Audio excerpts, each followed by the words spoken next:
October started with promise, but an early exit from the FA Cup and 3 losses on the trot made it a month that didn't live up to hopes. As the month came to a close, we went along to catch up with sports boss Tommy Widdrington at a training session, and we're pleased to say his outlook was sunnier than the cold, wet and windy conditions. Good to see you, Tommy. After a good start to the campaign, September saw the team settle down a bit. Then after a promising start to October, we saw the first home defeat in a disappointing match against Dover. That was in a string of 3 losses on the bounce. You and the players must have been very pleased to have broken that run at Havant and Waterlooville.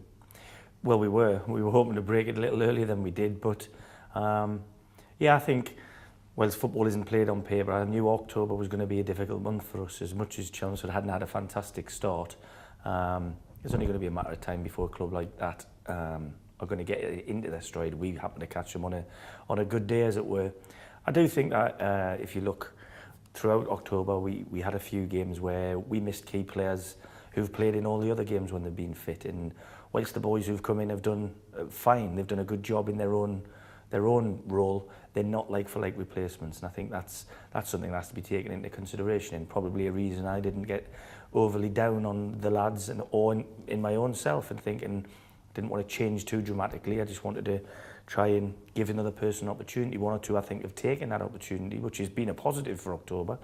And at the end of the day, October, renownedly for me, strangely, has not been a great month whenever I've been a manager. So it was something I was hoping to remedy, and at least we finished it with a good point, like you said. Now, October also saw a heartbreak in the Cup as the away game at Ebbsfleet spoiled the sports party and started this run of losses. How disappointed were you and the team at the Cup exit, and how much was that linked to the resulting results?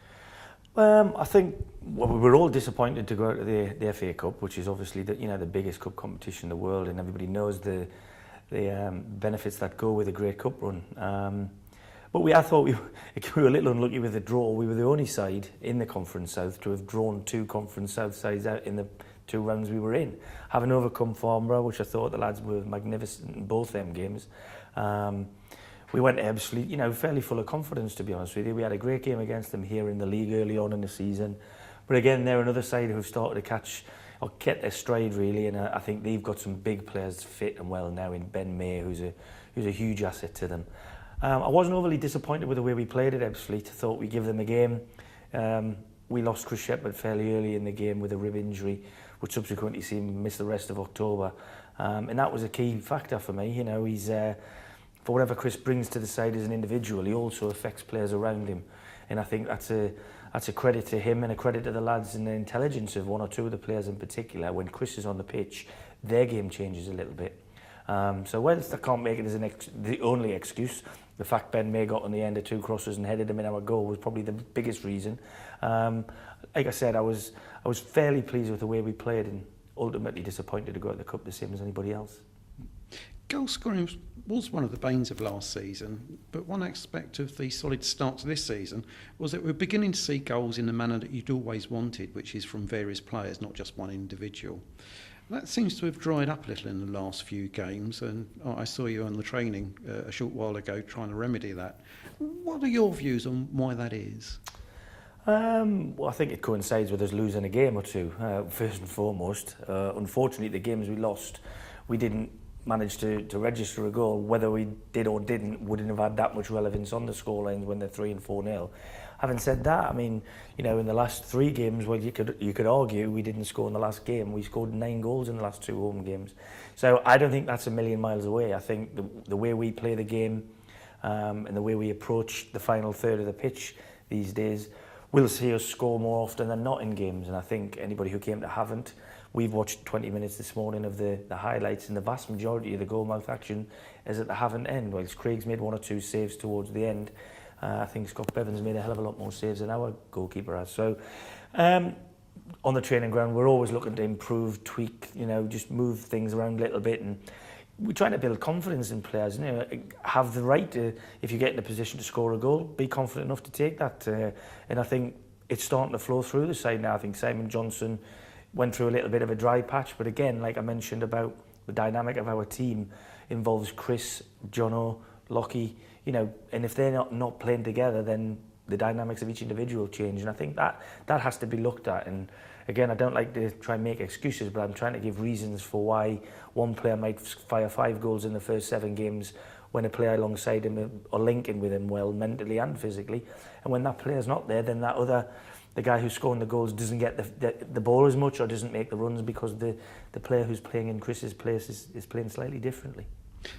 I mean, you mentioned that even though October saw 1 or 2 key players not available, and they brought on some players as well that may not have had an early chance. I think everybody's been clamouring to see Elliot Levy start again. Unfortunately for the vast majority of the home fans, that opportunity came for him at Havant, which wasn't an easy place for him to go and make his debut, and I thought the lad handled himself ever so well. He got the right balance between doing what was right for the side in the first 2/3 of the pitch and still being an attacking threat going forward. So I was really pleased with Elliot. I did have a little bet with him beforehand that he wouldn't last the 90 minutes, so I'll be expecting that 10 on Saturday because we had to take him off after 82. But he did a great shift, the lad, and I'm delighted. And I see so many traits, whilst different physical attributes to Darren Lock. At this stage last year, Darren was doing a very similar job for us, coming off the bench a lot and being an impact, scoring a goal, getting a penalty or making a chance, just creating that, that different sort of element that you need sometimes. And Elliot will have to be patient because that's what he does really well. But he will get chances, and if he does like he did at Havant, I'm sure we'll see a lot more of him. So overall, how would you describe the team's development so far? Are they where you wanted, or is there still a bit to do after October?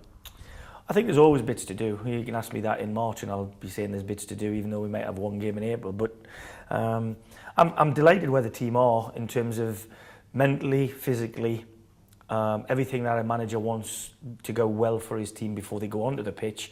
I'm really pleased with that. Obviously, I don't want Chris Shepherd out for any longer than he's been out. I don't want anybody picking up unnecessary bookings so as suspension count goes up because, like I said, we haven't got the massive depth in the squad.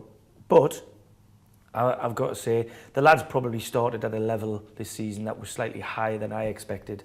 And probably that the fans expected, and that very quickly becomes the level of expectation. What we've got to take with a pinch of salt is the fact that because they started at such a high level, we've got to accept that the group we have are going to take a dip or two, but what I don't want is big peaks and massive troughs.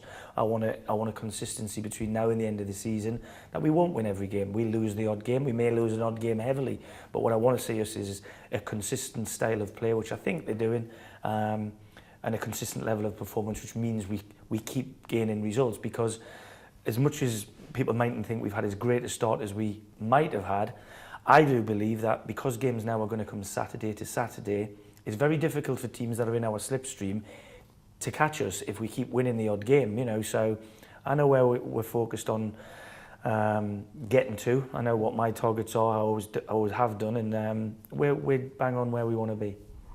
So you mentioned about teams in your slipstream. You have Maidenhead United at home on Saturday, which starts a run of games of teams that look winnable because they're in your slipstream. So how much do you think November will be a gauge of how far you're developing? Well, I think every game is a little bit of a gauge of how we're developing. At the end of the day, I do firmly believe every team in this league can beat the other one on a given day. Now, I've said this before, if we've got our lads all fully fit and well and available, I would back us against anybody, that whether they're at the top of the league, middle of the league or the bottom of the league. The one thing you've got to say, there's going to be elements in Maidenhead's approach to the game on Saturday similar to what we had going to Havant at Waterlooville. They've had a couple of reverses, again, similarly to us. They haven't got a massive squad. They've missed 1 or 2 key figures in their team, and that's reflected in the recent results. So they're going to have a steely determination to break their run. So I don't expect an easy ride. I expect them to come here and be very well organised. Johnson's a very clever manager. He knows this level inside out. And they've done well here in previous seasons. So we're very mindful of that fact. We'll never take anybody for granted. And we'll give Maidenhead the same respect we've given Ebbsfleet, we've given Dover, and we've given Havant at Waterlooville recently. The thing is, we want to try and get a more positive result than we did against them teams. Sounds like you're looking forward to this match. So is there any team news for Saturday? Well, everybody who was available to me last week is trained this week and we're fine and fit. Chris is trained with us on Thursday, and we're just hoping there's no reaction to his injury. So if that was the case, then we'd be all well and fit to drop, as they say. Well, we'll keep our fingers crossed for the match, and let's look to go on and on upwards again. Yeah, absolutely. That's what we'll be trying to do. All the best for Saturday to you and the team. Thanks very much, Graham. Cheers, Tommy. Cheers.